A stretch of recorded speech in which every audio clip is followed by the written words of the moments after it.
Bonjour, je vous fais ce petit message parce qu'une cliente m'a récemment partagé quelque chose qui est venu renforcer ce que je ressentais.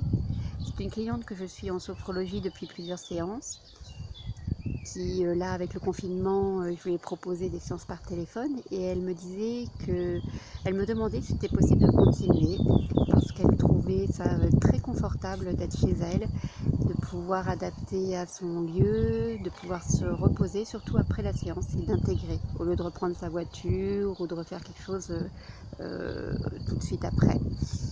Et du coup, moi, c'est venu renforcer aussi ce que je ressentais, de confortable aussi pour moi, de pouvoir, et ce que j'aime aussi beaucoup avec la sophrologie, c'est l'adapter à la réalité de ce qu'on vit, là où on vit.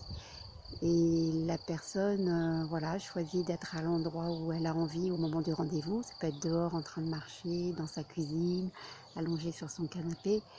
Et à partir de là, je l'accompagne, je la soutiens et on déroule la bobine ensemble.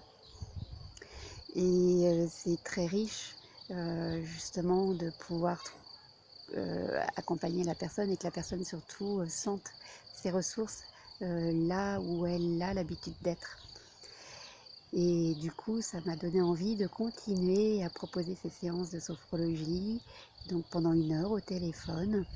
Et ma voix guide, mon écoute aussi est présente. Et puis il n'y a rien d'autre à faire que justement de se laisser guider dans son corps, qu'est-ce qu'il a envie, comment il a envie de bouger. Et voilà, je vous propose, où que vous soyez, du coup ça ouvre plein de possibles géographiquement, du moment que vous puissiez comprendre la langue française, et bien de vous accompagner, surtout en ces temps où il y a besoin peut-être de retrouver des repères économiques, des repères sociaux, d'identité. Et je connais bien toute cette aventure pour l'avoir traversée personnellement à travers un burn-out.